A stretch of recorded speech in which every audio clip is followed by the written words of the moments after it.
say I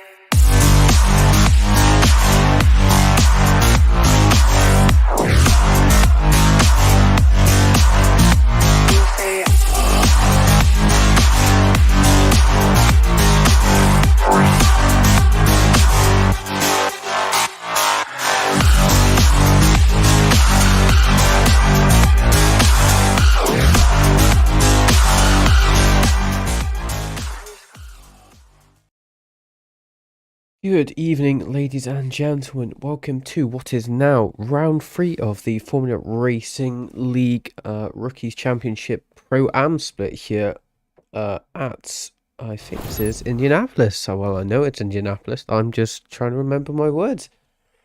This is actually my first comms of the week. I managed to have a nice, complete, full week break off, which is really nice to have sometimes. So I'm going to be a tiny bit rusty, I'd say. But here, as we are just hopping straight into the qualifying here, about 4 minutes into qualifying already, we do see a few cars saying some sort of lap times, but most of them have been invalid as it is only obviously going to be their first or second issue. So laps as we go and see Simon Turner on with his first lap here, going on for provisional pole, 137 dead, not being able to be overtaken by anyone just yet. But we'll love to see as we do see quite a few cars lining up there, as we have seen Poulin going for a 37 dead there. But then we also see there Thompson going for a 36.5 already. So we're going to see some fluctuations in the time today. I've been in the server for about, I would say, half an hour. Just been setting up the stream. And I did see free practice times were about 36 flats. So around that is what is good to see. Hello, John. Hope all is well, bud. As just saying, yeah, 36 flats is what most people here have been doing here in free practice. Most cars here seem to be Ferraris. So it's quite... Actually, no, not most cars seem to be Ferraris. It's quite a mixed grid here. It seems quite a few more cars have joined since I last checked. But it is mainly the top brand here as we do go on board with someone who didn't have the greatest race last time, unfortunately getting a few hits after having a really good strong comeback, and then unfortunately getting that stop go 30 last race. Hopefully we can see some sort of comeback here from him. Try and climb him closer up into the championship here. Obviously, this is sponsored by Coach Dave Doughter, obviously, as it's sponsored all around on the streams and on the SimGrid. Obviously, the prize here is Coach Dave Doughter 1 month subscription and never left coaching course. Here, so quite a bit up to grabs here. Obviously, there's 3 splits here. We've got Masters, Pro-Am, and then Am, and I'm doing the middle one as I forget. I think it's the AOR commentator. I should know this. Is doing the Masters, which is currently live as well, as we do see the times are slowly going up there, as we have just seen Yaroshenko last lap go for a 36.4, so just a tiny bit quicker there than Thompson, but still not enough to be safe. Obviously, 9 minutes left for qualifying. Obviously, the split qualifying has been ditched because it's not too many cars on grid compared to usual here. I think we're still at 28 cars here, but obviously there is also no pit stop here tonight, as we have a 30-minute race each way. So hopefully this will lead to some close racing. Obviously, this is quite a technical track, and it's also very tire consuming. I've done quite a few races around this track, and I still hate it, and I feel like it's a very controversial opinion, that, but I did like it, but then I started to like get unfazed with it when the new BOP came out with 1.9. But I think still the Mercedes was quite a good car, as we do see. That was a complete coincidence. Charles Stewart is now in second, well, was in second, now in third here in the Mercedes. Very good car around here, I'd say, still. As there's only, I think, two Mercedes, only one has actually been able to set a time just yet. We are followed also there by an Aston Martin out of Ian Thompson, a car we have seen quite a few times going further and further down the list here, as we have just seen Jim Emulerson, who I managed to say his name right this time, setting a 1:36.2 last lap time, so quite fast lap time, but just being overtaken there by Poulin once again for a 1:36.2. Also, still very close lap time here. All of the top 13 are under a second, well, under 9 tenths here between pole and the 13th. So very close here for the first top 14 cars now, even as we have just seen what seems to be Cotterill being able to improve a tiny bit there and going up into top 13 there. So we have just seen 14 cars going into, I think it's very fluctuated from there. So the top 14 are around, obviously, the 9 tenths mark. And then we do see the other cars being around in the 1 second to 2 second boundary. That's where we do see fluctuation of times, because obviously this isn't a track that is raced that much when it comes to ACC. It's the same with Snetterton. Well, there's a reason why no one races Snetterton. But Indianapolis is a very capable track of being very close racing, but obviously, especially that corner there, turn 8, is very brutal in track limits. You're allowed to take a lot of the inside curb there, but if you just take a centimetre over, because obviously it is quite forgiving that, but that will be an instant track cut there. So we might see some speeding tokens, as I like to call them, of drive-throughs if you get too many track cuts here. So we do see Poulin going in, not seeming to be on a flying lap though, looking on the leaderboard, as we just see him going across the line here. We won't see him improve yet. However, we do see Emulerson right behind him though, just 5 tenths between, 5 thousandths of a second between both of them. However, we have just seen Ian Thompson just taking that pole position time of 1:35.9 so far, which is a very quick lap time. As obviously, if you did check the Discord earlier, the lap guide time by FRL was a 1:35.5, I think it was. So very, very close in between each other, as we've already got Donozo support here. I didn't think it would take that long. Currently Donozo down in P23 at the moment, 1.9 second off. But obviously, it's not about qualification. The race is what matters, so we can see a lot of fluctuation in positions when it comes to the race, because obviously you have the inevitable of crashes, and especially around this track where you have that awful of cambered hairpin for the first corner is where I feel like, well, it's not even a hairpin, it's a chicane, sorry, for the first corner, where we have those extremely large sausage curbs / apexes, which is going to probably off-do a few cars there, which is going to cause a lot of let's say issues. Maybe not issues, maybe more just well, hopefully no issues, but maybe more just unsettlement to the car. But we'll have to see later on in the day, because we still got good 4 minutes and 50 left of qualification here, as we do see Andres Hold going across there, going a bit wide there into the final corner. Is it going to be enough to improve? Seems it's not going to be enough to improve there, just quite a bit off his last lap time, but only 5 thousandths of a second between both P1 and P2 there of Ian Thompson. So we'll have to see what goes on between both of these as we do go further down the grid here now. We do see Danny McCutcheon, a very good driver in the T1 SR car, a team I do know quite well, not personally, but I do know them. They're quite a popular team. Going into the final chicane here, about 5 tenths up on his personal lap time. This will put him up quite a few positions if he is able to get the lap time materialized as he goes across the last part of the hairpin, going into the fast right-hander. If you get it wrong, you're going to lose a lot of time going on the runoff area there, but it seems he gets just nailed it, losing a tiny bit of time there though. Seems the understeer wasn't in his favour, but goes up a whopping 4 positions there into P12, just 5 tenths off the leader there. But we'll have to keep an eye out on what happens there, as we do see Ian Thompson once again improving 2 tenths up on his personal best lap time, trying to get closer there to the lap guide. Around 3 tenths, but has a lot of pressure there from behind him. Porsche. John, there's quite a few Porsches, I'll be honest. We have Tuominen in the Porsche of the PST Racing, sorry, not PS2, and then we've got Cody Vesselink, very, very known driver here in FRL, and I think he's also in Pitskill. And then there's another one who's trying to go away from me, Alex Fraggerwood in the Redline Racing team, and a team I also know quite well, but again, not personally. I think they are another league. Not trying to give any free promotion, I'm not that kind of person, plus this is my channel, so let's just move on swiftly from that.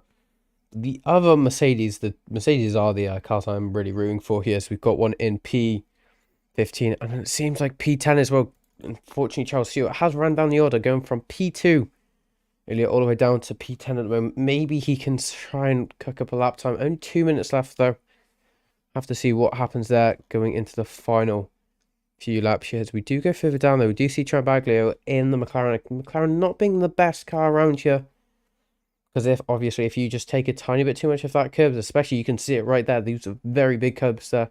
Just will unsettle the car quite a bit there. But a 4 tenths up on his personal best lap time. We might just be able to see him go up a few more positions there, as it seems they're quite bunched up there, the top 8. So we might be able to try grab a few positions here going through the final part of Sector 2, going into Sector 3. Now into the chicane. Obviously, the chicane is also lethal if you get it wrong, very off-cambered, but manages to get it done. Obviously, if you take too much runoff area on that car as well, it will just unsettle the car. Like most cars, these curbs are very bumpy as well, almost like rumble strips in a way, so not very useful, shall we say, as he goes across the line here. 4 times up on his personal best lap time. This will be a significant improvement as he goes across the line for P3 there, Trambaglio, trying to get what he didn't get last time, which was the unfortunate. Well, did he get the win last time? I'm trying to remember now, because obviously there's 2 win. I think he did win last week. No, he didn't win last week. He was supposed to win, but unfortunately he had the sad penalty, which did leave him further down the order, but did have the fastest lap last lap. So not last lap, last race, sorry. Going further down the order again, though. Hence we do see Andrea Scotton again in the Mercedes. Quite a big improvement here. 5 tenths up, currently going into Sector 3. Now going into the final chicane as well, going after the straight. Just have to see what he's able to pull out here, as he seems to be improving still, not too much, but going into the final chicane can gain quite a bit of time here if he can just get it right. Seems he is being able to do something, but it's not going to be enough for pole unless he can get a really good line here through the fast right-hander, as he seems to gain quite a bit of time there, but it's not going to be enough for pole, but it might be a very, very good improvement here as he goes across the line here for P5 of a 1:36.2, which is his best lap time so far, which, again, seeing the Mercedes so high up in the order makes me happy, because I like the Mercedes. Mercedes are goated cars, even though Lewis Hamilton is well, if you don't know this, Lewis Hamilton is supposedly leaving Mercedes at the end of the 2024 season to join Ferrari. Who saw that coming? I didn't, actually. I sounded sarcastic, but I honestly didn't see that coming.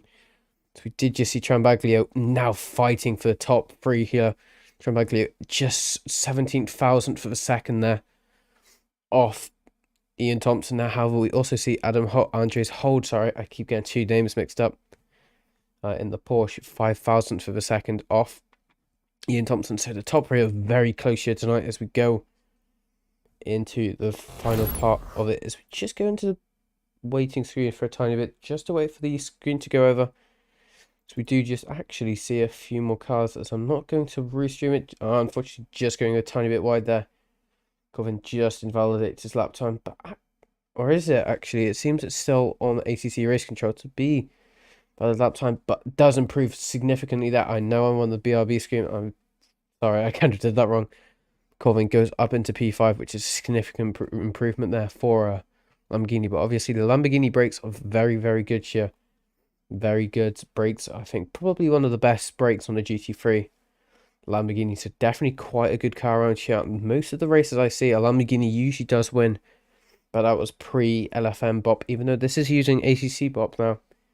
But that was pre 1.9. So it's, again, a very hard to predict race so far, as we do see so many cars very close next to each other doing very similar lap times there, as our very own Trambaglio is also going across the line to finish his last lap, and he goes across managing to improve. Actually, I will actually just go back to the game screen.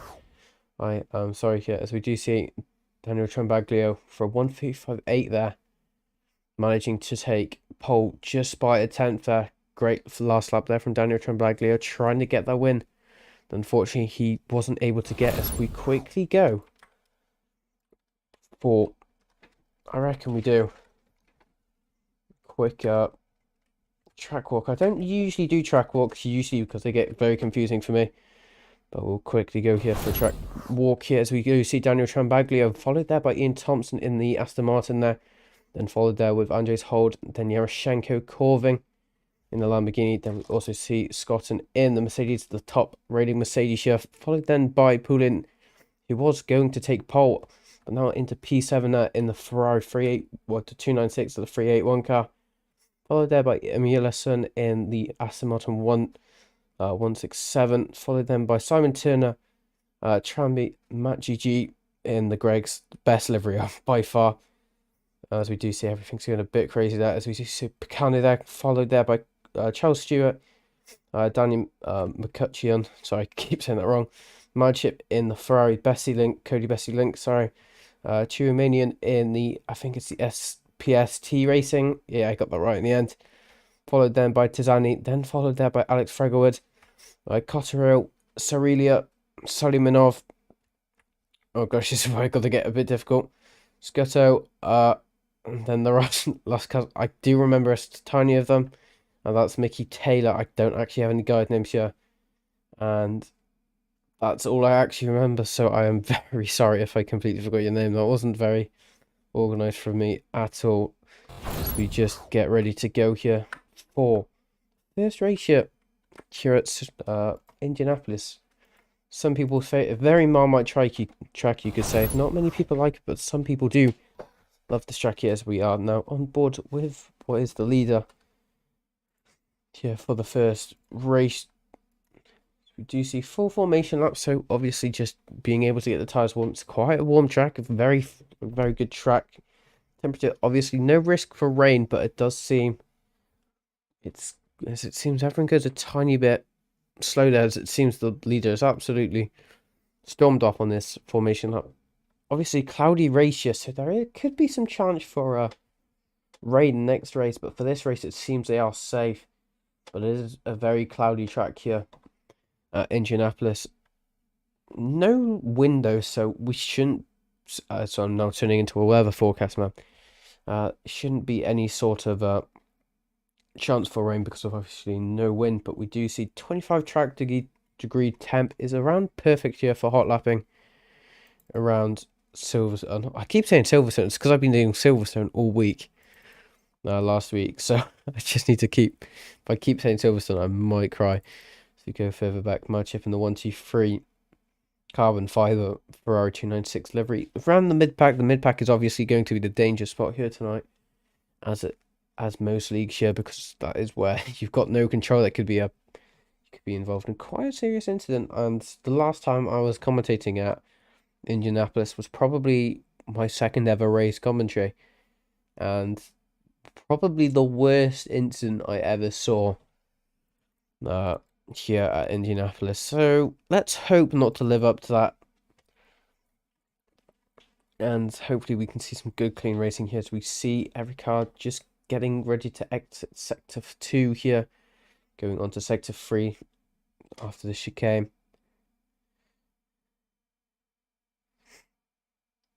I agree there with John. Hopefully there's no incidents. Make the stewards' life a lot easier, as we have this first half an hour race and then another half an hour race just after this. So we'll just have to see what will happen with this first race. Obviously it's more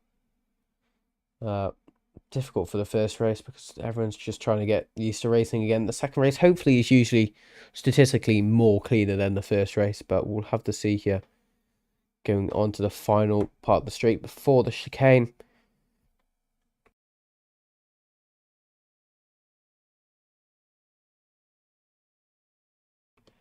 Drivers ready here to go side by side here, formation. Do you see if quite a bit of the pack have fallen behind there? It seems the ACC formation control isn't doing the best, as usual.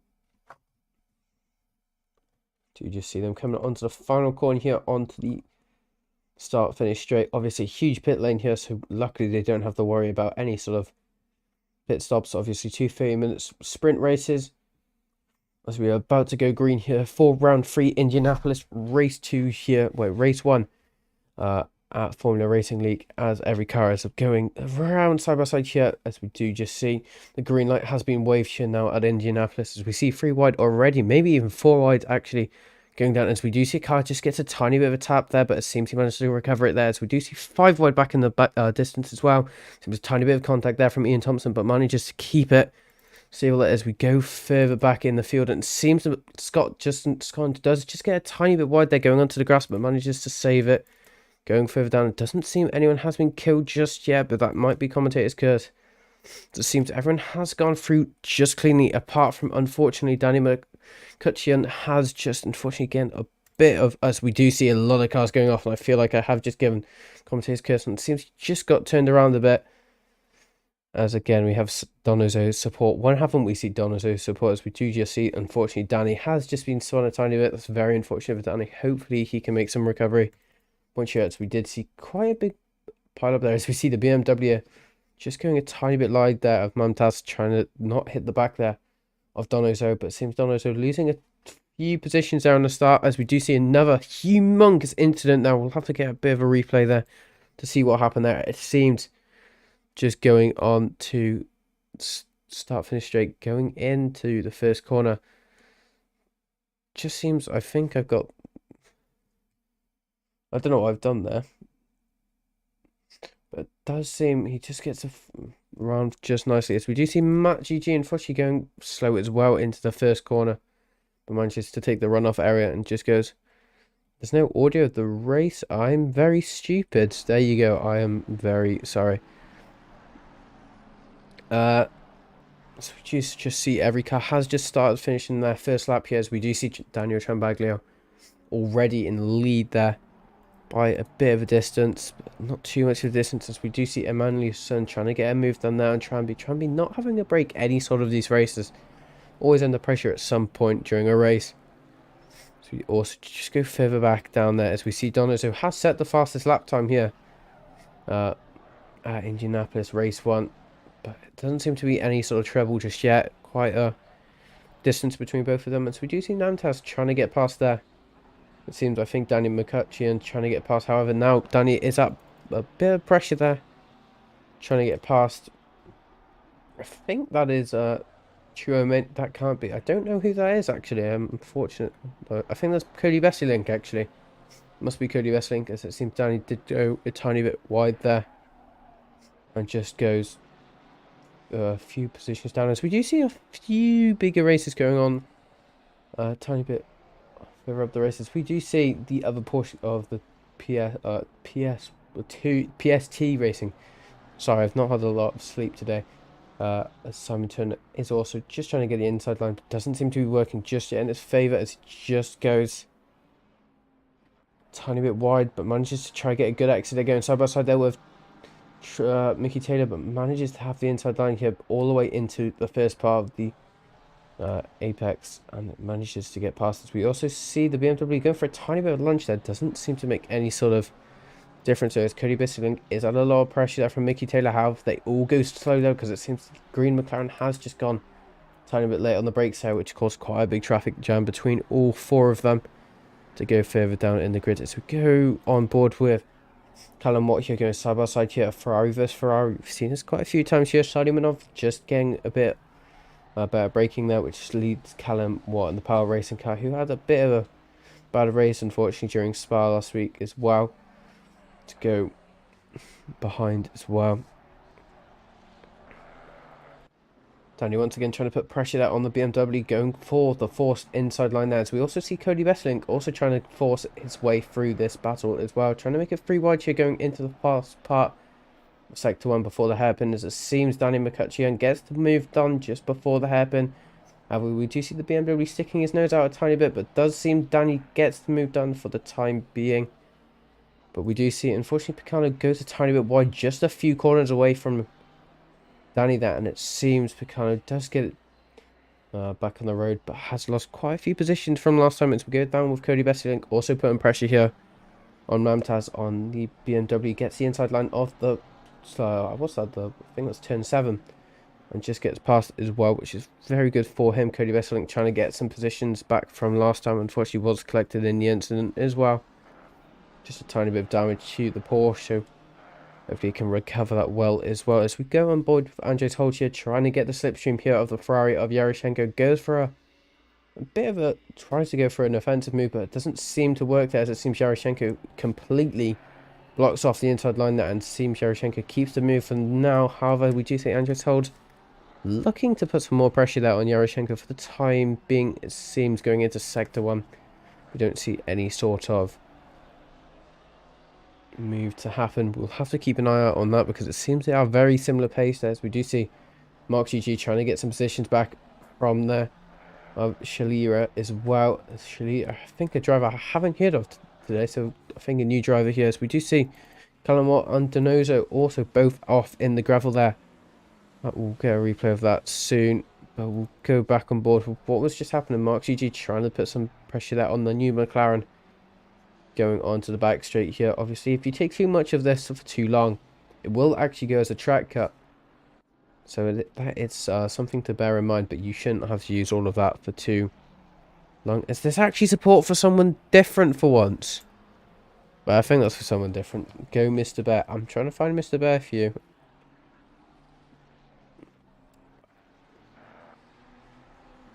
Hang on. I'll be honest, I think you might be in the wrong stream. I think that might be in the Masters or the other. So, because I can't see anyone called Bear, unfortunately. Sorry. Do you see Mark GG though? Gang, just a tiny bit closer there. So 707 doesn't seem though catching up enough to try and make a move done anytime soon. Going on to the next lap here. Gets the slipstream though, so we might be able to see some sort of improvement here as we go on board with the wing here. Doesn't seem he's improving too much going into the first corner. Is he going to brake a bit later? He is going to brake later, which is going to gain him a bit of time there, but is it going to be too wide going through there? It seems Dua does get the better exit there into both parts of the chicane there, which loses Mark GG quite a bit of time there. However, he does brake a tiny bit later. They're going into turn 3. But it does seem now losing a tiny bit of time here going into the last part of sector 1. It's Ducey going into the chicane, just braking a tiny bit too late there. Not getting the greatest line through there, which loses him a tiny bit of time. He is trying to do the late brake moves yet, as it seems he gets a tiny bit of understeer there and oversteer at the same time, which causes him to lose quite a bit of time from unsettling the car. To go on board there with Salimanov just trying to get the slipstream once again. It seems he does just force his move way through there, and it doesn't seem you will get the move done there. It seems a tiny bit of incompetence there, plus also just hesitation, which causes him nearly to crash both the drivers out. But manages, Salimanov thinks better of it and just brakes a tiny bit. As we do see this battle might be becoming a bit rowdy here, as we do see Cotterill just goes quite wide there into chicane, which leaves both Emulison and Salimanov both to get past before the next lap. So I don't think Cotterill will be very happy with himself there, as we go on board though with Mark GG again trying to put pressure once again on the 707 going into the first corner. It does seem though he has enough of the slipstream there, getting the side draft as well going into the first corner. He does also have this the inside line of the first part of the corner. It doesn't seem to work though. It seems the 707 still gets the inside line, getting a bit of contact between both of them. It seems Mark GG does just fall down once again, and we're back at step 1, as we will have to see if he's going to get a bit impatient here. It seems last lap he was making a bit more of a move there, as he does go for a very, very late move there going on. And it seems Mark GG does force the inside line, a bit more of contact between both of them. The 707 leaves him a bit of a love tap there, both McLarens, but it seems Mark GG does just get past there. I don't think Joe would be very happy with the move, but I don't think there was anything too unfair there. And it seems Mark just manages to get past, and I think he's going to try for some retaliation there, as we do see Emulison in the background as well trying to go on past on. Salimanov gets the inside line but just thinks better of it and goes back on the racing line for the time being, as we have 20 minutes left of this first race now, or you could say 10 minutes into the first race, to go further down the grid. And we do see Namtaz once again going side by side with another car. I think that's Callum Watt trying to get the better move. It seems Namtaz does just have the inside line. However, we do see what seems to be, I don't know what car, I think that was Rossen, just going for a move in retaliation there to try and get past Callum Watt, but it doesn't seem to work, and now under a lot of pressure there, and gets the unfortunate move done from, I think that's Sciotto, getting past as well, as we go down and see Picano putting some pressure there on Chuamainen. Two cars that are both quite majorly damaged there, so this is very fair. As we do see though, kind of trying to go for the inside line. It seems he gets the inside line here for the first corner. Will he be able to get the overspeed before the first corner and try to get past him? It seems he has been able to do it on there on the Porsche just before turn 1. Let's go further up in the grid. Once again, we do see Manship once again going for the BMW, goes and forces the inside line. They both get contact there, and it seems Tizani just gets the move. Oh my gosh, it seems Manship does just get the move down there. As it seems Tizanini, I think Tizanini. Simone. I just keep calling him Simone because I'm terrible with Italian names. I apologise. Seems they are still battling here. Go so side by side here, going into the chicane here before sector 3. It seems they both just get contact there. It seems both just had a bit of a bad day there. It seems just a tiny bit of a tap there from Simone because there wasn't enough space given there by Manship, and that has caused him to spin and lose various positions. They're going down about, I'm going to say 8 positions there, maybe 9, with the McLaren behind him as well. As we go further up the grid, once again, we do see Mark GG once again putting a bit of pressure here on Simone after just putting pressure on the 707 McLaren. You can see in the background here, if he's trying to get past anytime soon, he doesn't want the 707 catching up again and overtaking him again, because that will just be going down to step 1 once again. Optimum track, as I said earlier. So we'll just have to see.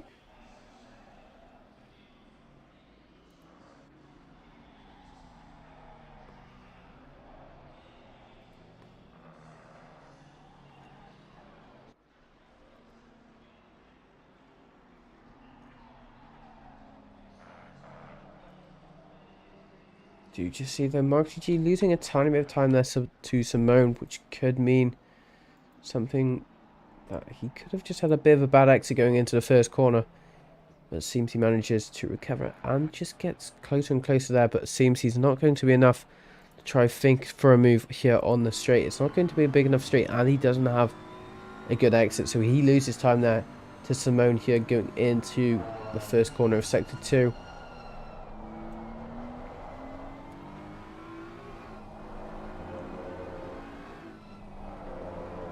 Gains a tiny bit of time, but it's not going to be enough at the time being to try and get past. So this is just going to be a waiting game here for Mark GG. But is he going to be patient enough to try let the move happen, or is he just going to try to send it? As it seems he is just playing the waiting game for the time being, trying to put a bit of pressure there on Simone. However, it seems Simone did fall for the pressure, and it seems they're going to go side by side. A bit of contact there going into the last corner. It seems Simone did just going on the rumble strip there, and it seems he is now doing some donuts, unfortunately, because of just getting the car unsettled. Though obviously, as I was talking about earlier, that rumble strip is absolutely horrendous when it comes to, as again another point proven, it is very bad when it comes to car stability. Both cars going down further and further down the order, especially here with Simone fortunately not having a good race again, down to P23 from, I think it was P9 he was currently in. As it seems though, we do see Mickey Taylor also going for a side-by-side here with the Porsche. Manages to get it done just before the first corner. But is there going to be any sort of retaliation there from the PST Racing? Doesn't seem so just yet. We'll have to keep some sort of eye out on that race. However, we go further up. We do see Amulison trying to put some more pressure there on Alex Fragerwood. It isn't going to work just yet. Going into Sector 2 now.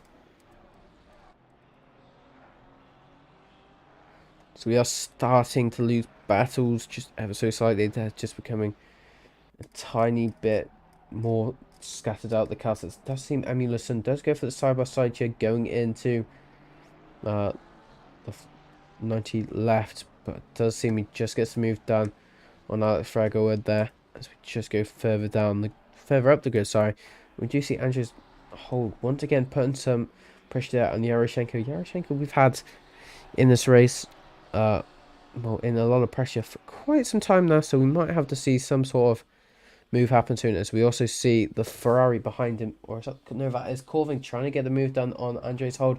Goes for a bit of a Dreek move there, trying to just see if he'll fall for anything. Doesn't seem he does.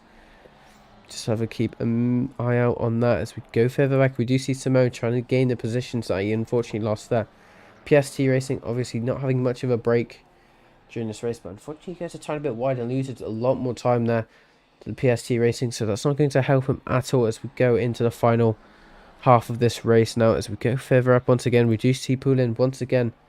I'm going to say once again quite a few times here. Going on Scotland here. Gets the inside line. It seems Scotland going a tiny bit wide down. It just leaves the door open there for Poulin. But however, it does seem the Mercedes does have the inside line there. Going into the sharp angled hairpin. But it seems the traction was not in Poulin's favour. Well, not in Poulin's favour, in Scotland's favour.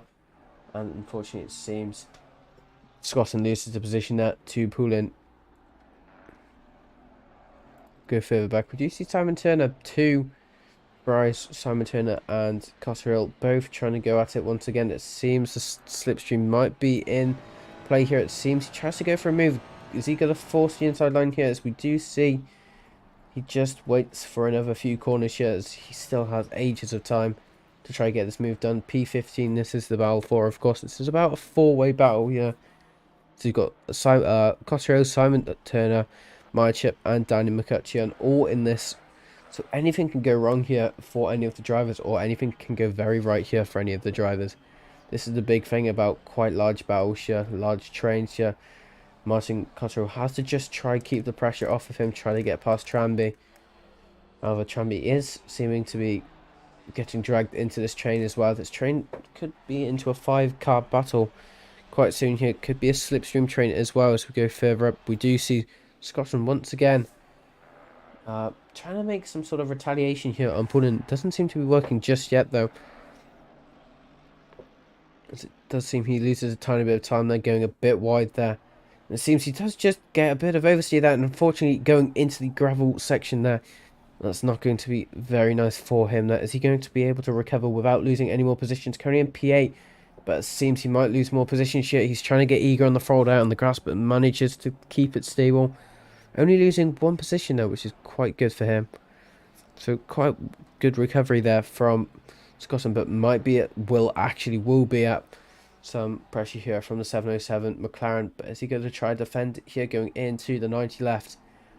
Doesn't seem 707 McLaren will try any sort of move just yet.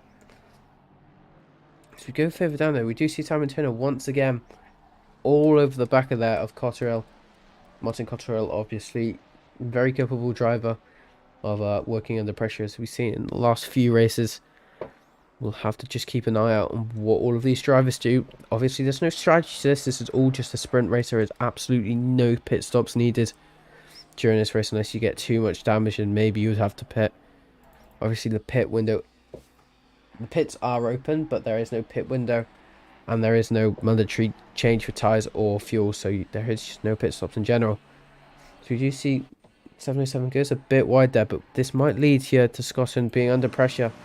Seems he does just break the slipstream a bit, and it seems the 707 McLaren does lose a tiny bit of time. They're going to the first corner. However, he breaks quite a bit later there, but manages to keep it off there and keep him in P9 for the time being. However, we do see him just climbing back a tiny bit in the order here. 707 losing about 2 tenths. They're going through the first few corners.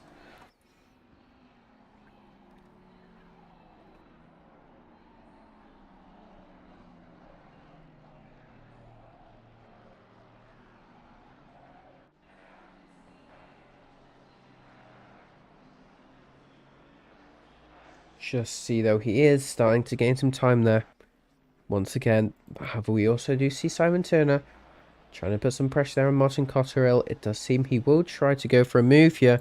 It looks like he has the intention to go for some sort of juke here, but thinks better of it. Too far away to try and think of any sort of juke here. Obviously, this is such a big order of cars here, very bunched up between them both as we go into the last 10 minutes of this race now. Obviously, there's 2 races here, 2 3-minute sprint races, so we still have the drivers still have another opportunity here to try make up for race 1 or try stand out once again, as we have seen Trumbaglio, who hasn't had too much broadcast time here because obviously he's quite far ahead here, currently 4.2 seconds above here of Ian Thompson, and then Yaroshenko P3, Andres Hold P4, followed there by Sven Corving, Poulin, Charles Stewart, Mark GG, Andre Scotton, the new driver I haven't seen today or in any of the races. I don't know why he might have been promoted, might have been demoted, I can't tell. in P10, followed there by Emulison, trying to put some pressure there on the 707, then followed there by Alex Fraggerwood in P12, then with Mose Tramby in the Trambaglio Racing,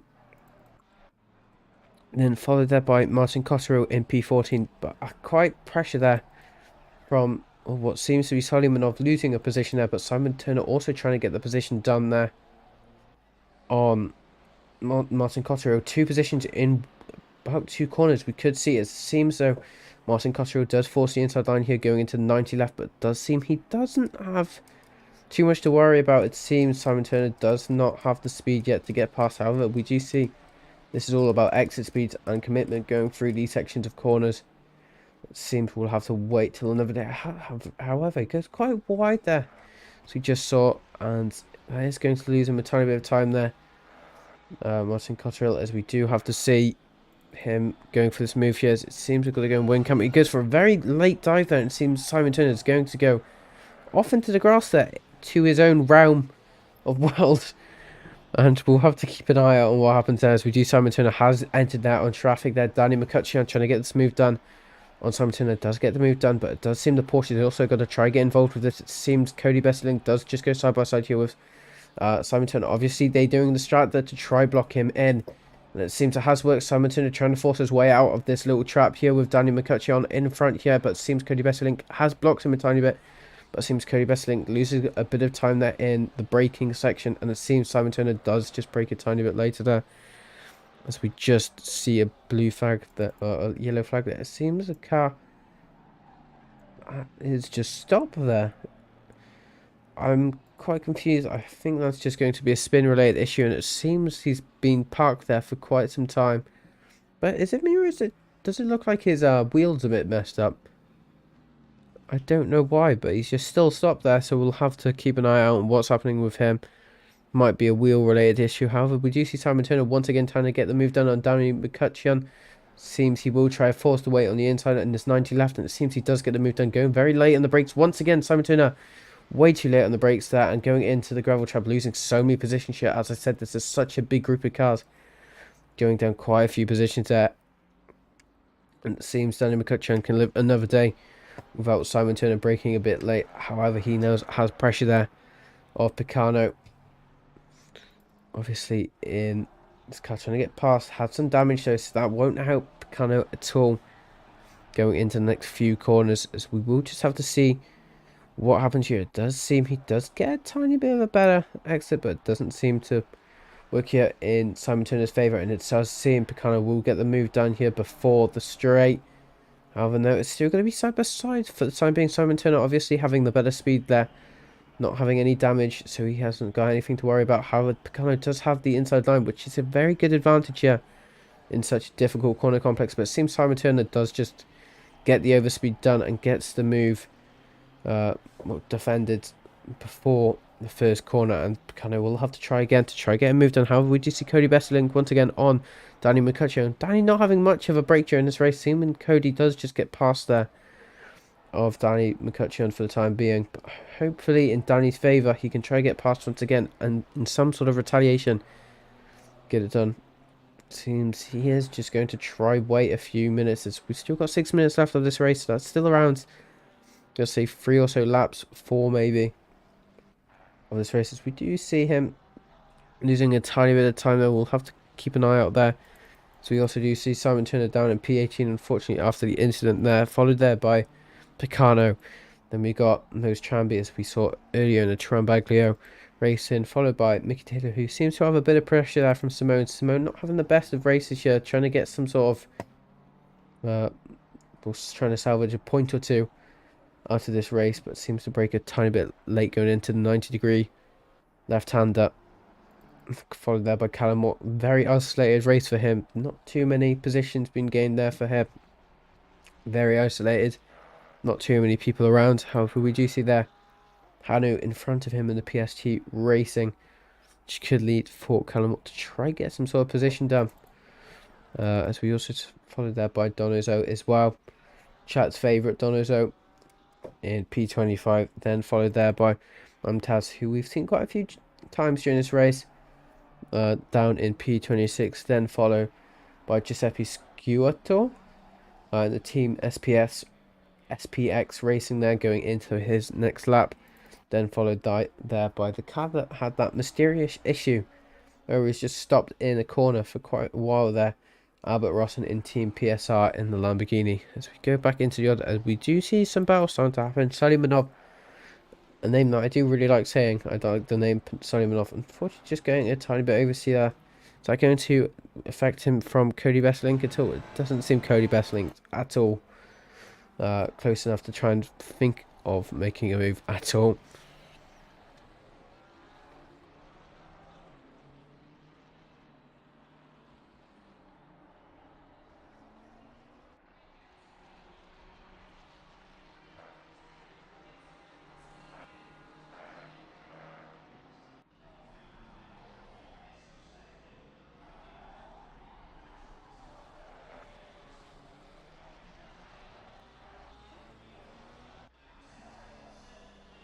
However, what we do see that is happening, it seems Picano is getting a bit closer here to Simon Turner, but doesn't seem to be close enough yet going into what seems it could be the final 2 laps here at Indianapolis for race 1. I'm getting a tiny bit closer there, but it's not going to be close enough to try to even think of going for a move yet, as it seems he is going to go for a tiny bit of a juke there, as it seems he is quite focused there on Daniel McCutcheon, so it doesn't really affect him yet.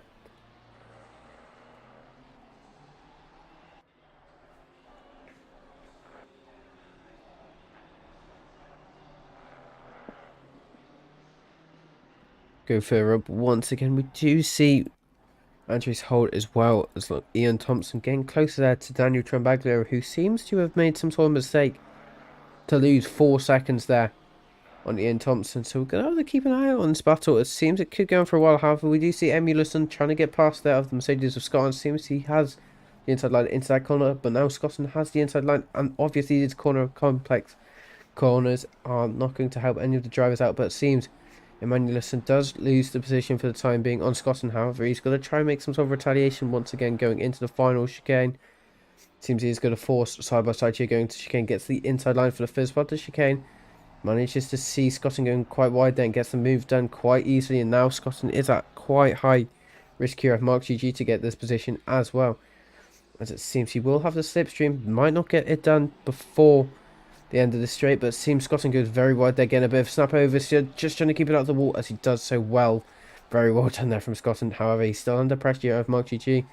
Mark GG managing to get it past. Is there going to be any sort of retaliation here from Scotland at the moment? It doesn't seem so, as he just tucks himself behind the other car. As we go further back, we do see Madship once again trying to go for a bit of dive there on Cody Bestlink. However, Cody Bestlink is putting a lot of pressure there on Salimanov as well, so we're going to see quite a few last lap battles here as we go back as well. Seeing Picano trying to get the move done here, and Simon Turner getting the inside line here, forcing it into turn 2 and 3.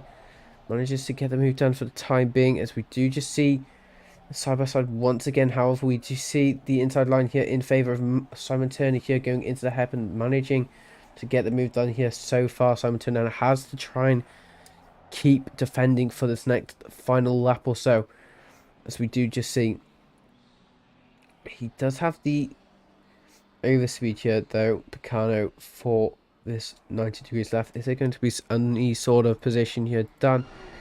At the moment doesn't seem so. He is just going to tuck behind for the time being and wait for a new opportunity to try and think of getting the move done. However, he's getting a tiny bit of time here going into the S's, but it's not going to be enough at all, as that could be a trick, as you could hear that by Jim saying we are now on the final lap here. Cody Bestlink though trying to get the move done on Salimanov. Seems he does go very wide down, and it seems the other Ferrari's got to try to get the move done as well. That would have nearly been a perfect move there, but a bit of a tap there from Salimanov causes that car to get very unsettled there. Of Picano also going in donuts once again. I don't know what just happened there going into the chicane there. That's very unfortunate for him, as we also see Namtaz as well. Both BMWs off in the grass. We'll have to see what happens there. Simon Turner though trying to go side by side here once again with I think that's Madchip trying to get this move done, but it seems he just tucks in to try to get some more slipstream. Last minute he tries to go side by side. No, he doesn't go for any sort of late break here, which I do respect there from Madchip, trying to just do it fairly. Just trying to put some pressure there on Simon Turner. Seems Simon Turner isn't going to break under pressure just yet. So we do see Danny McCutcheon though getting ever so close to that to Salimanov. Is he going to get this move done in his final lap here for this first race? Any sort of points up to grab here. This is quite some huge battles here, as we do see Danny McCutcheon is just trying to get past this. It seems Simon Turner gains a lot of time there on Danny, but it's not going to be enough to try and think of any sort of move here, as this might be a huge slipstream event. As we also see Simon Turner there getting greater overspeeds there, as we could see here. Some quite great racing here from all three of these drivers. It seems Danny McCutcheon's going to try and go for a move here, going into the first 90-degree left-hander here of Sector 2. It seems he loses a position now, and it seems he's going to go side by side here with Simon Turner. It seems Simon Turner goes on the grass. They're going into the S's there. It does seem he does just get the move done now for the time being. Trying to defend it, gets a bit of oversteer there, a tiny bit of a tap between them both. Seems Simon Turner does just have the move done for now. However, we do see Simon Turner getting the inside line going into this. However, we do see Madship as well trying to go for a move here, but seems Simon Turner gets the move done. Is he going to try to defend there? As it seems Madship does just make a bit of contact there with Danny McCutcheon, which causes them both to go out in a spin. They're losing few positions there, which is not going to be good for both of those cars. It's absolutely awful for both of them. I don't think they're going to be happy here. However, we do see Callum Mott going to try get some sort of slipstream here going into the final corner. Doesn't seem it's going to help him just yet. Simone seemed to be too far ahead to try and think of a move. Callum Mott going very wide down. Goes side by side here once again. Going into the final part of the corner here. It does seem he has the inside line, but has no speed down. Gets a tiny bit unsettled there on the apex. Team Simone is safe there for his position of P21 there. Wow. That last lap was a bit intense. However, it's not done yet. Donozo also trying to finish the line. They're trying to get past the PST, but doesn't seem to work. But now it seems every car has just finished the line here, apart from Albert going into the final chicane. Yeah, but that was a... wow. That was something interesting, to say the least. A lot happened there on that final lap. So that's what you call patience. Seems a few drivers had the same strategy there to try get the last minute move done. And a few of them worked and a few of them didn't. You see Albert does just cross the line now. Well, that was interesting, to say the least. We did just see quite the large race happen there. Obviously, there's only, I think it's 28 drivers here for the 27 drivers here for the first race. Obviously, there's no mid-join session, so this is 27, but we might see a drop of drivers going on to the second race, maybe a rage quit. So I think we were on 28, but now we have just went down to 27, it seems. So that might have been a rage quit related as we go on and get ready for the second race here at Indianapolis for FR round 3 of the Pro-Am Coach Dave Delta GT3 series. Obviously, this is a 7-round series. This is, I guess you could say, now this is the halfway point of the series, because obviously it's a 2-racer. So yeah, this is now the halfway point of this series, you could say. And we still got 3 races left after this. I think we've got Bathurst next, which is 90 minutes, which is going to be absolutely insane. I keep forgetting what we have after that. I will just quickly check for us as I go and find the DM. Seems, yeah, after Bathurst, it seems we do have Silverstone next. Of course, of Silverstone. No, actually, no. Bathurst is actually the middle segment of this race. It seems there is, yeah, 7 races of this calendar, and I thought this is round 3, but round 4. You know, there is 7 rounds. I'm just going insane. We also do see Silverstone as well on February 15th. Again, a 2-minute 30-minute races, no pit stops. However, with Bathurst, that's the race before on February the 8th, or next week from now, is a 90-minute race, rain or shine, then followed there by Valencia on February 22nd to be the penultimate round there for a 60-minute, then followed for the last race there of the season of a 2 30-minute sprints at Imola to see who will be crowned the champion here of the Pro-Am series of the Coach Dave Delta setups race here. As we do see, we are starting to see drivers going on for the second formation lap here, as it seems no drivers have disconnected since the last one, which is good to see, as we do see the cars starting to go here for the second race here at Indianapolis.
Now just get ready, going into Sector 2 here, the back straight here at Indianapolis for race 2 here. So we do see, again, still quite a few drivers here. It's still 27 drivers, and it seems we'll see that for this race here, as we do see every car here going and entering the S's before Sector 3 here.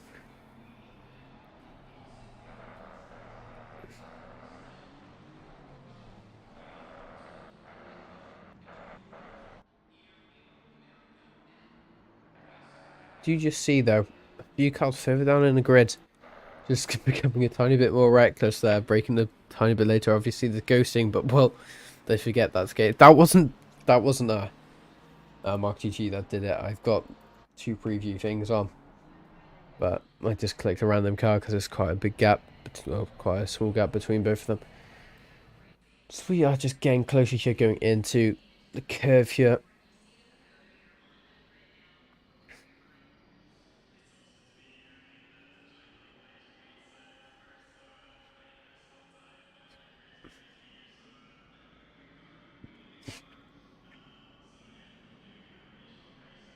We get ever so close here to going green. We are getting ever so closer to going green here for race 2 here of the Indianapolis round 3 of the FRO Coach Dave rookie Pro-Am split here, as it seems everyone is in formation here, getting ever so closer to that line to start this race. As we'll see, the green flag will be waved here. Will this be a heartbreak or a good race for everyone here as it goes green here, as we already see 2 wide, 3 wide, and even 4 wide there back in the distance there, as it seems everyone seems to go swerving there at the back there, which isn't great there, but it seems everyone hasn't made any sort of mistake here. No sort of moves happening yet, as we do see it already a yellow flag there going back. It does seem that is just a slow car moving now. Seems everyone gets past this. We do see Cody Besseling does just get a bit of a tap there, which causes a few cars going back, spiraling, but manages to get it out of the way so no other car gets collected. However, that isn't going to be Cody Besseling. However, what did we just see? Simon Turner and Simone both going and collecting themselves both in an incident now, which is going to help them both. However, we do see Giuseppe Sciurto trying to get the move done there on Callum Watts. Seems he gets the move done just for the time being. Obviously, Giuseppe didn't have the best start of his first race, as we do see Trambaglio back in the lead for a second race. Can he get 2 races in a row, as we do see Emulison back there as well, trying to put some pressure there, and Charles Stewart gets the move done. It seems both of them go into a bit of an issue there. So they both make contact once again. That's not going to be very good there for Charles Stewart there. Obviously, again, the sausage curb until the car gets on the grass there, so we can see him just there as we go further back once again. And it does seem Callum Watt is trying to get closer to Scotto, who unfortunately did just have that big and then that was Charles Stewart. Both cars went off actually, so both Mercedes are now unfortunately further down in the grid. However, we do see Rossen goes for a very big lunge there on Corving. Doesn't seem to work though. Cody Besseling got to try and get past him now, going into the final few corners. It seems Rossen does just protect it for the time being. However, he goes slow and lets both Cody Besseling and Simon Turner both through.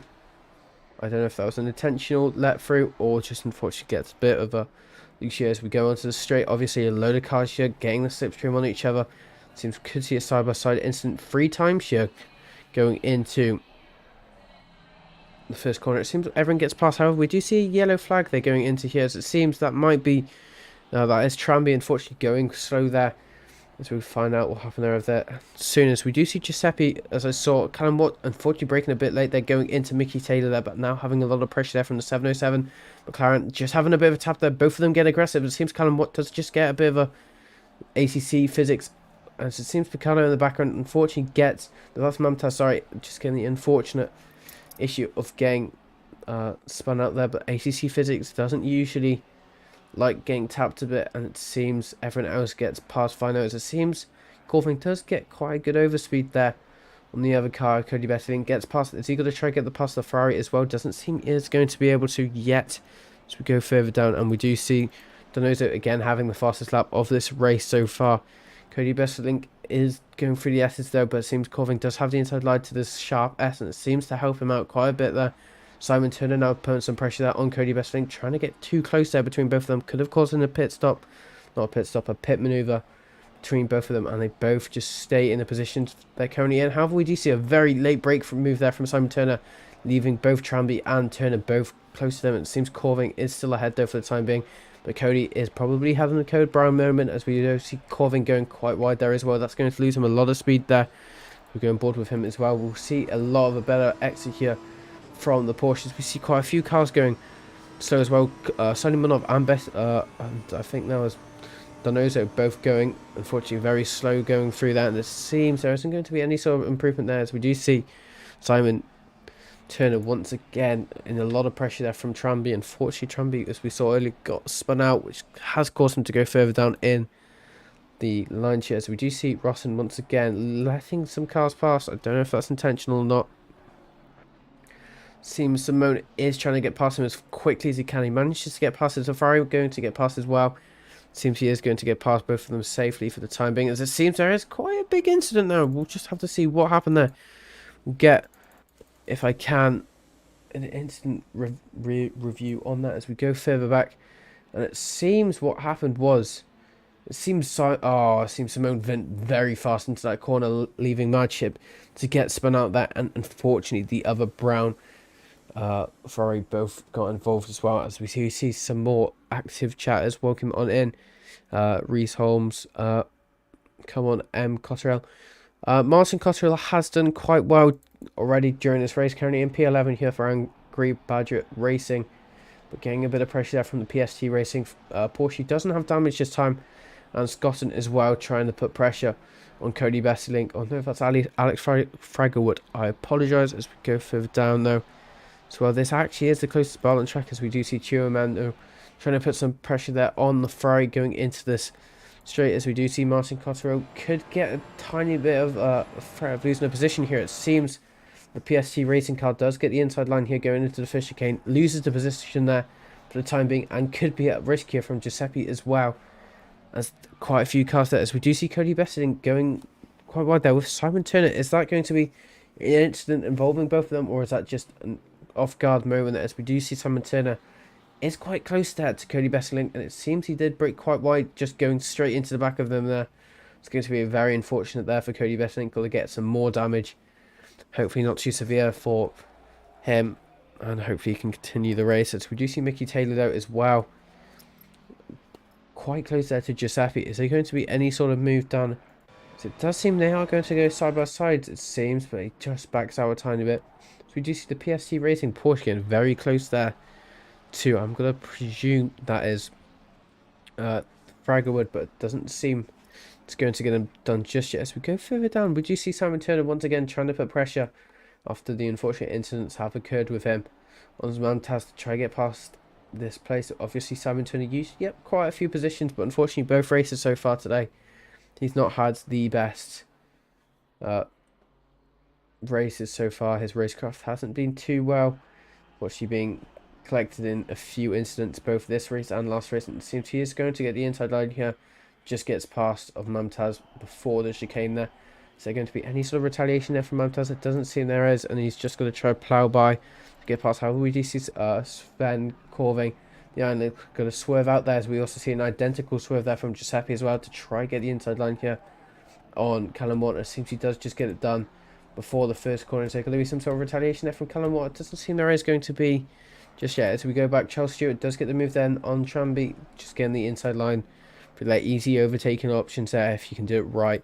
Picano as well, trying to put some move there on Mark GG. It seems Mark GG went a bit slow there going into the chicane, off-putting Picano, but does leave him further back and also at risk from Emulator now, as we did see him nearly hit the back of Picano there. But it's now this freeway battle that could brew quite quickly here, it seems. Sebastian could lose a position here to Emulason. Emulason obviously quite quick drivers we've seen in previous races here as we go further up as well. So we see Sven Corving as well, just trying to look for a move there on Mickey Taylor. Doesn't seem to work just yet, as it seems Callum Watt is also trying to get involved with this action as well, as it seems backing Cotterill for a top 10 finish. At the moment, the pace between him and the top 10 is around a second, so it's quite a large difference here, but obviously anything can happen during this race. Logistically and statistically at the moment, if the pace carries on his way, he is at risk of losing to P13 as well. So we'll just have to see if he can pick up the pace. Obviously this is from his best lap, so he could just be having an off lap, and we could see him pick up the pace quite a bit here, as we do see though him getting a bit of challenge there from what seems to be Giuseppe there for P13. Is he going to try and make some sort of move there?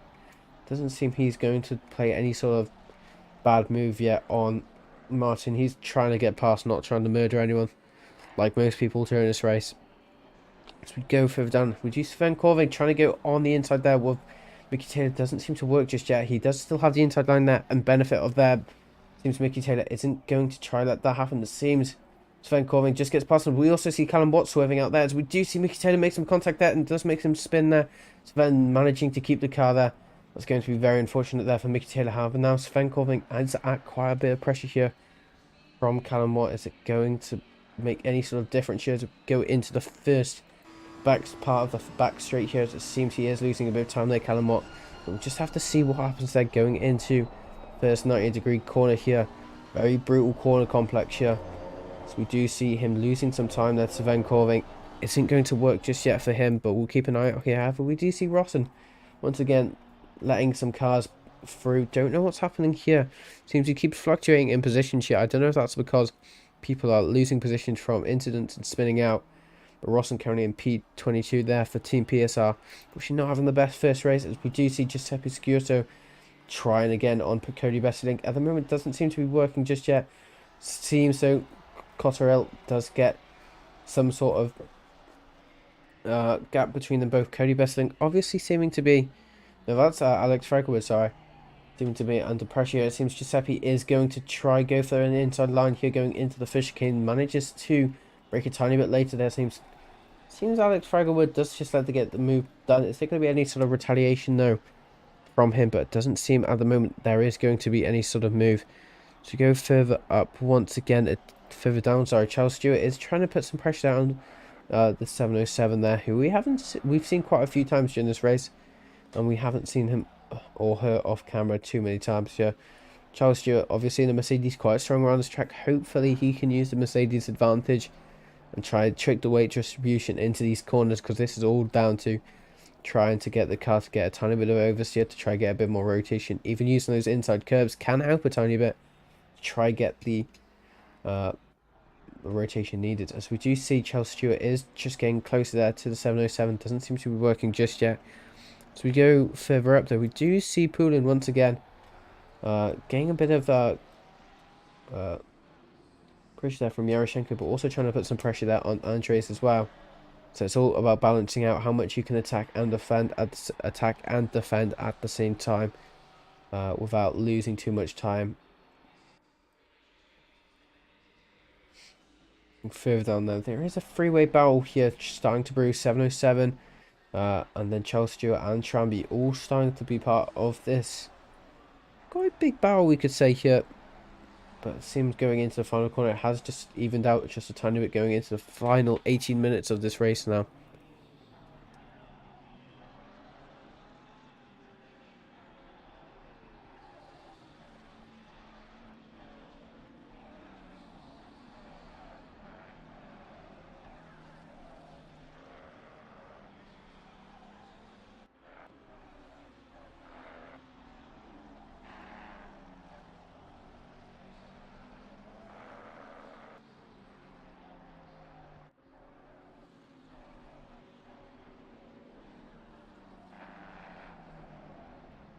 Does seem though, it seems to try and be, it's got to try and get past that of Charles Stewart. However, Charles Stewart does have the inside line there going into the final part of Sector 1. A bit of contact between the both of them seems to try and be, does just get a bit of an oversteer moment, unsettling the car. Manages to save it there and stays in the same position. However, is at a bit of pressure there from Solimanov. Solimanov going for the inside line. Duke move there. Seems got to go side by side here going into the Assetto. Doesn't seem to be working yet for Solimanov. Well, the brakes did seem to work, but he just put too much brakes on last time. Backs out a tiny bit there. Was he got to make any sort of retaliation once again going into Sector 3? At the moment, it does seem pace is in favour of Tranby, but obviously he was at attack there, so he did lose a tiny bit of time there, as we did see into the back straight. It seems Solimanov does break quite late there, nearly going into the back of Tranby, manages to get out of the way just before any collision could have been made there. So we go on board with a duo once again, and it seems he is going in the slipstream there of Callum Watt. Is Callum Watt going to make any sort of retaliation, try to defend the inside line as we go? And do see he is going to try to pull out there, as it does seem it is going to get a move done there. This is the best place to make the move if you can. Getting the inside line, it's a very sharp angled first part of the chicane.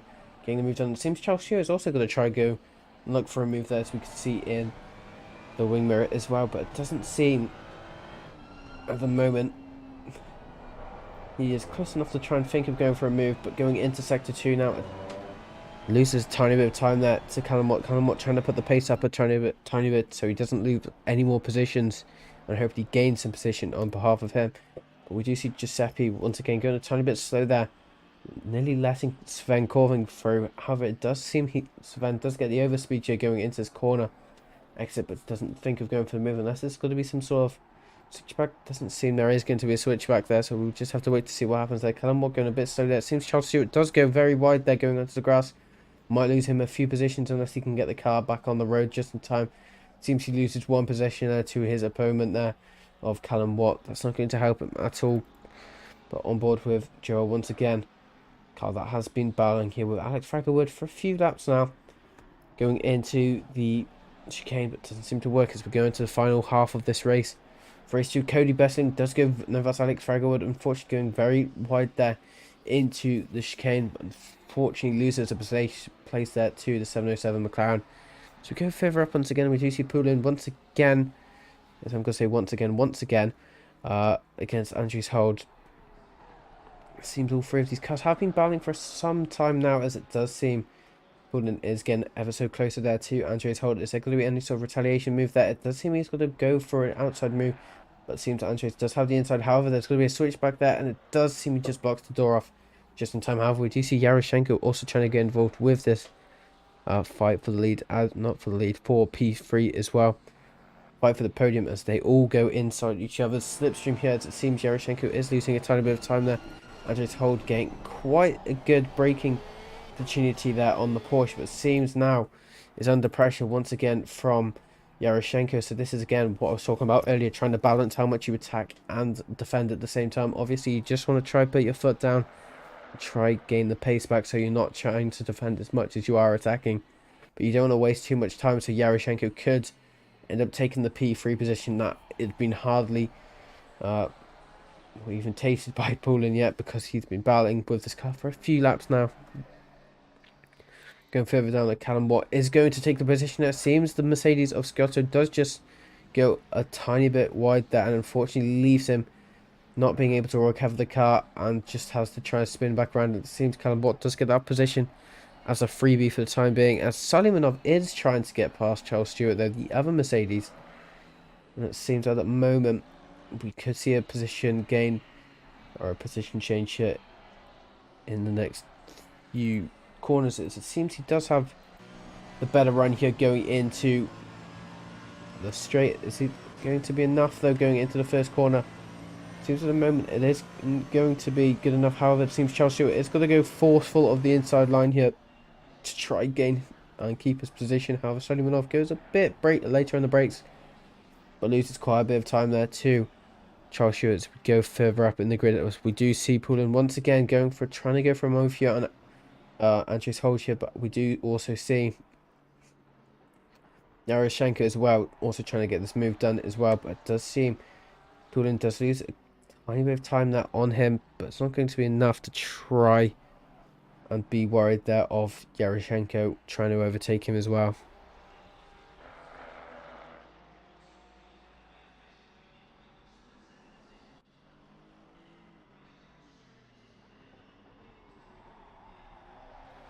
However, now it does seem Pulin is losing a tiny bit of time there to Yaroshenko, which we could see this freeway battle starting to erupt rather shortly, as this is the closest battle on track.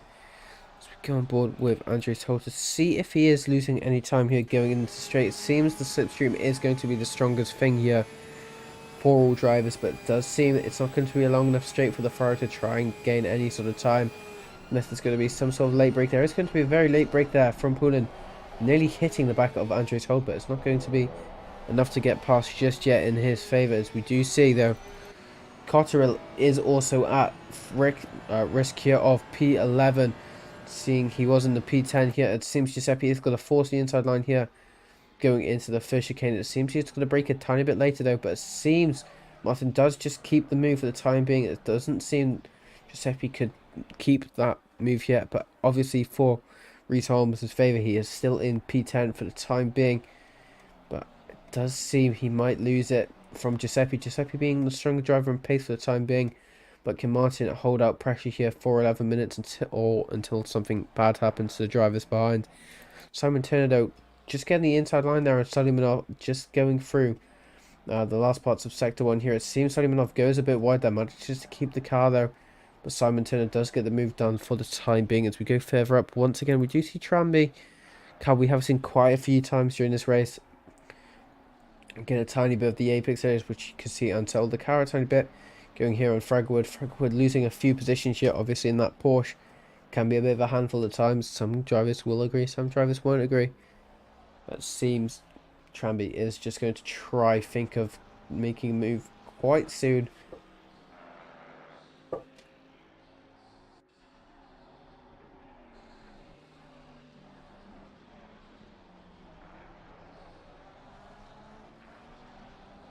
You just go further up though and see if there's any other sort of position change here.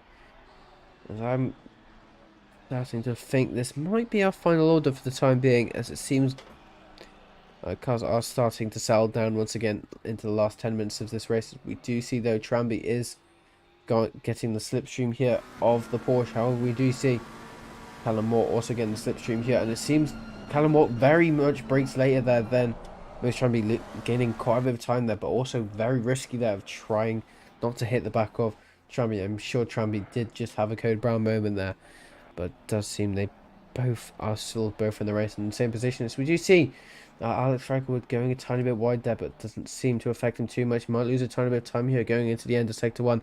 Seems Tranby is going to try to go for a move here onto the hairpin. It does seem though Giuseppe also might be at risk here, so we're going to have to see what happens here. As it seems Tranby does get the better exit here going into the back straight, but seems this slipstream might not help Alex Fragwood at all. But it does seem he manages to keep the position. However, he tries to go for a move there, and Giuseppe now has the risk here of going over the sausage curb, and now has Tranby all over his mirrors here. This could cause another huge battle here between these two drivers, and obviously we do see Callum Moore as well trying to get involved with this, trying to get 2 overtakes done if he can, but it seems Alex Fragwood does recover it for the time being, so we'll just have to keep an eye on what just happens there.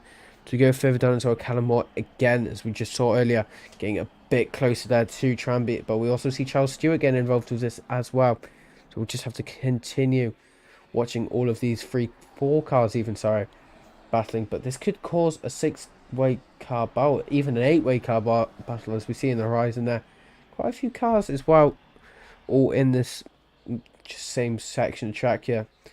Seems there is no change to the slipstream here. However, we might see Tranby going for a move there on Alex Fragwood, but manages just to resist the temptation for the time being. As we go further up, we do see Emmy Listen, a car we have seen quite a few times during this race. Trying to put some pressure there on Picano in the 322 BMW M4. Seems going onto the back street here. Is there going to be any sort of slipstream here from both cars? Obviously the Picano's car is quite a wider car, so it could lead for a lot more slipstream than the other car. However, we have just seen Giuseppe going a bit wide there. We'll just try to get to see what happened there. It seems he did just have a bit of a tap of the wall. we just have to see what happens there going into the hairpins. We do see some big battles happening there behind. Seems to just oversteers a tiny bit there, unfortunately. And then just getting a tiny bit of clip on the grass, but doesn't seem to hit the wall though. Just getting very close to that wall, as we just saw.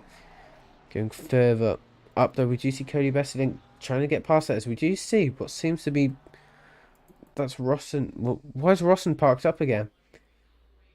I'm confused now, but it does seem Rossen is just parked up on track there. However, we unfortunately have seen Mad Chip retire from the race earlier as well, so that is going to be our first, no, second, possibly even third retirement of the race today. It's going to be unfortunate. However, we do see 707 is getting ever so closer to Cottrell in front of him. Cottrell obviously trying to get that top 10 position there, but could lose it here to Jewett, as it seems to go for a very, very late swerve there, which is quite dangerous there. It seems that 707 does just get the move done there on Martin Cottrell, but for the time being, we could see Martin Cottrell try to go for some sort of retaliation move. However, we do see Sven Corving also putting some pressure there on Martin Cottrell. At the moment, it doesn't seem there's going to be some contact between the both of them. That's going to force Sven having the inside line for the time being, but seems Sven does just keep the move for the time being. It seems though Martin Cottrell will have the inside line going into this, but it seems they both get a tiny bit of contact once again there. It seems Sven Corving does get the move done for the time being, but we do see Martin Cottrell trying to get the inside line there, going through that corner. Doesn't seem to work, but there is this slipstream that can happen.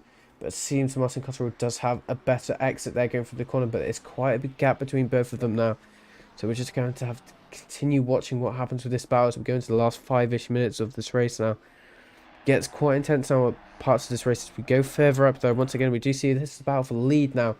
Ian Thompson and Daniel Trambaglio both going for the lead here. Both cars very capable, very fast drivers, as we have seen Daniel Trambaglio won the last race here at Indianapolis, but also didn't win Spa that he nearly won, but unfortunately had a penalty which caused Daniel to fall down in the leaderboard.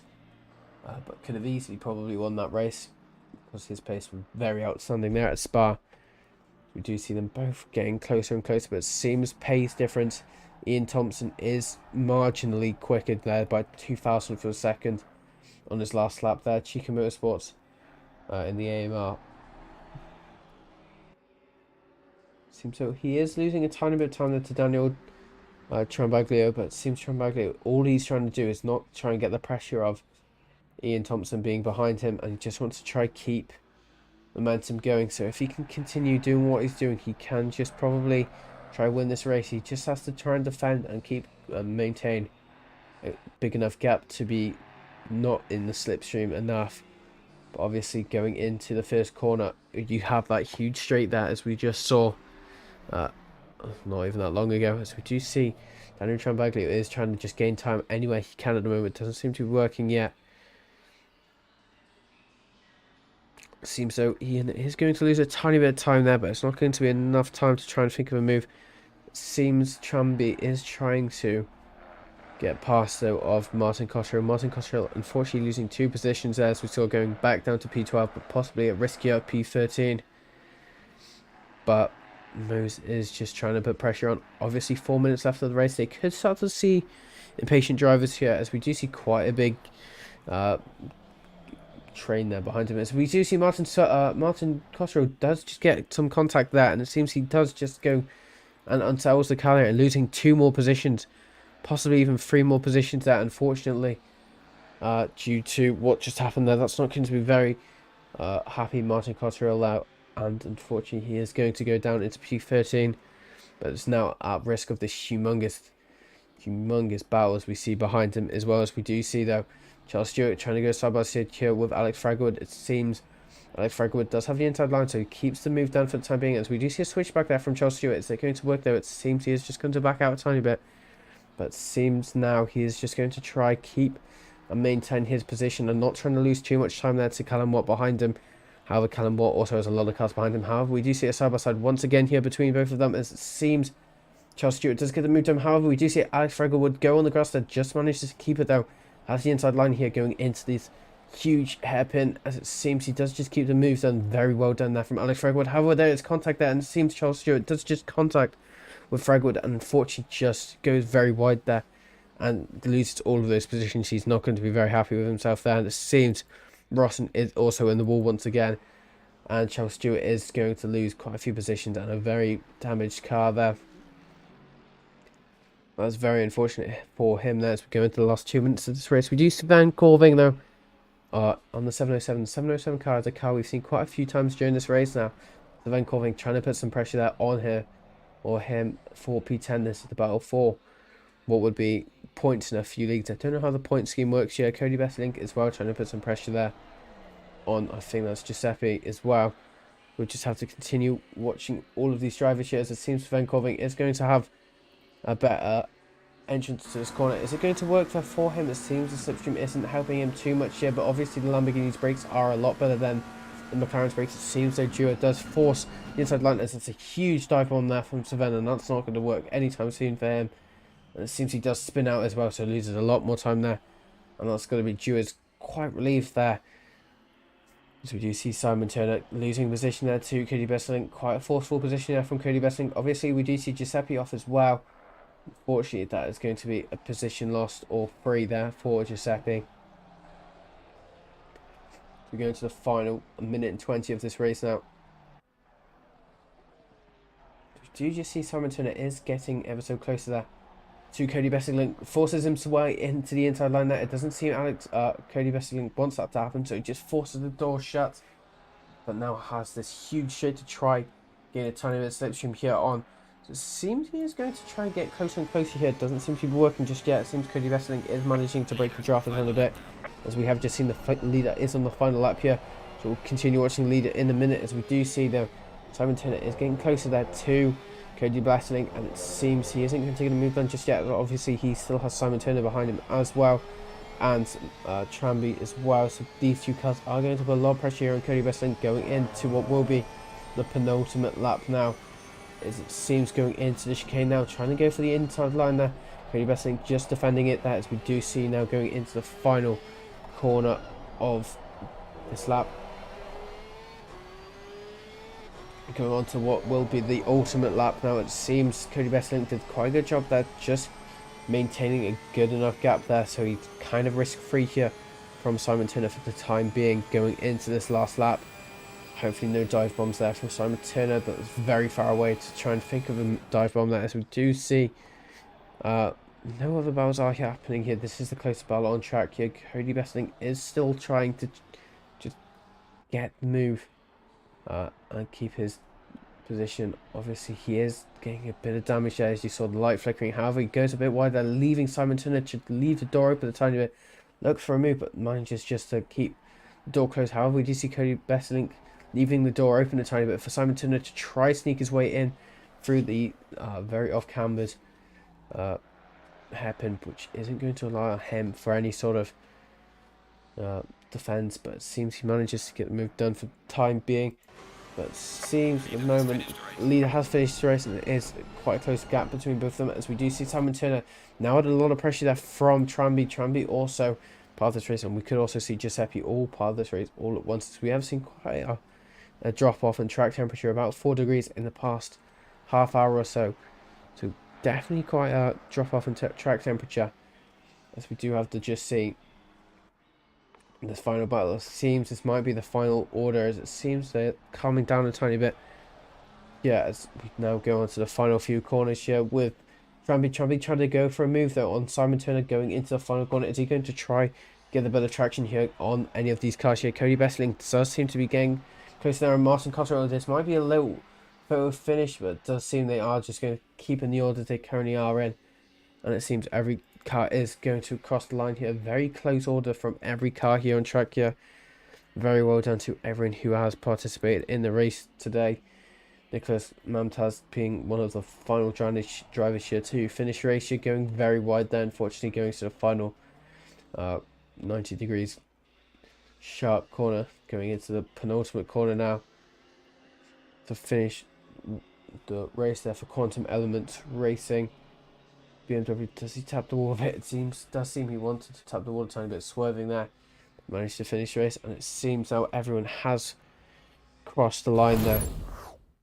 Now that was what we call an interesting race. Both of those races were full with action packed there, and very, very well done there to Daniel Trambaglio, who managed to secure the bag for both wins, both race 1 and race 2, which is definitely going to help him in the championship a lot. Obviously, there is championship prizes, as I said earlier in the stream, of Coach Dave Delta subscription 1 month and Never Lift coaching session, which I've got written down.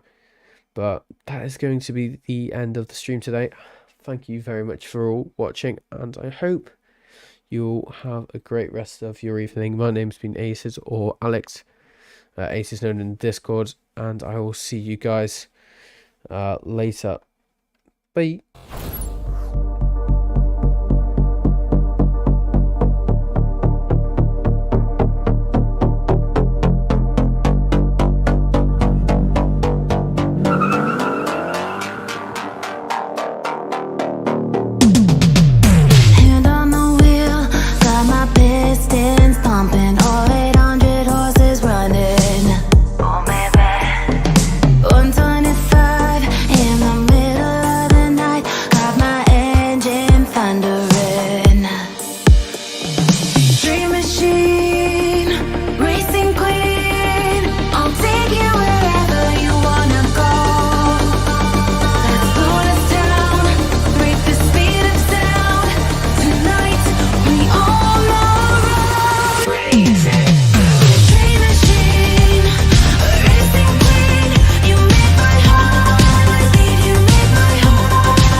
calling to say I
Heaven just knows what it wants.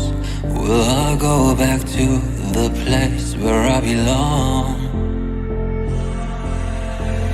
Everyone could break my heart, but I try my best to not fall apart. And I find it hard to let go. The memories keep me together. Gotta fight till the end, no pressure, no pressure. And I find it hard to say no to the ones who want something better, to the ones who never say never. You'll be my pleasure.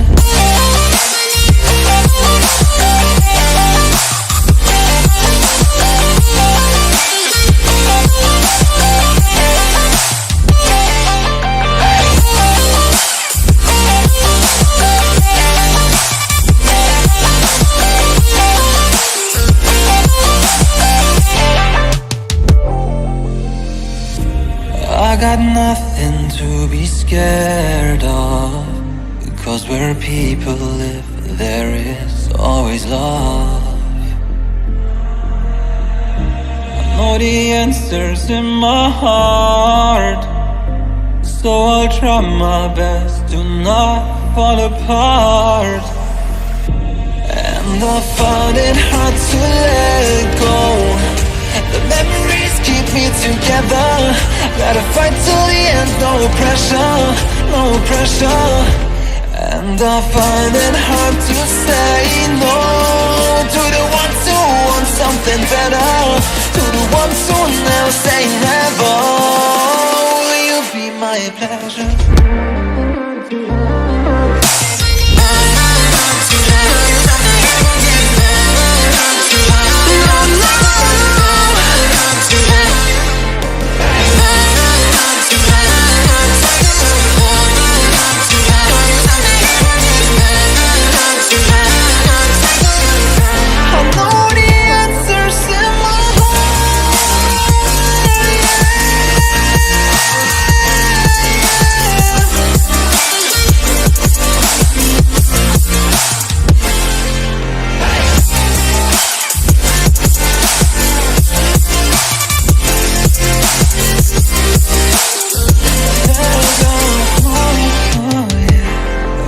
I find it hard to let go.